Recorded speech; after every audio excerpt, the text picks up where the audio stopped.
In this video, you will learn how to put bullet points side by side in Microsoft Word.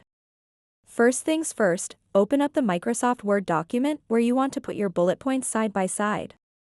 Once your document is open, select the text that you want to turn into bullet points.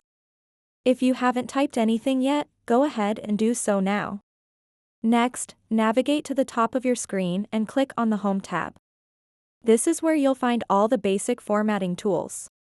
In the paragraph group within the Home tab, locate and click on the bullets icon.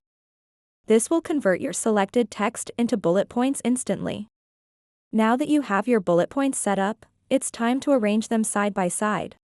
Click on the Layout tab at the top of your window. In the Layout tab, look for an option labeled Columns. Click on this option.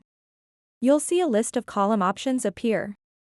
For this demonstration, let's select 2. Simply click on it.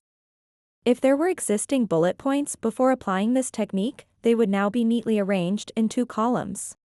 So that wraps up this tutorial. If you have any questions about this whole process, please let me know in the comments section below.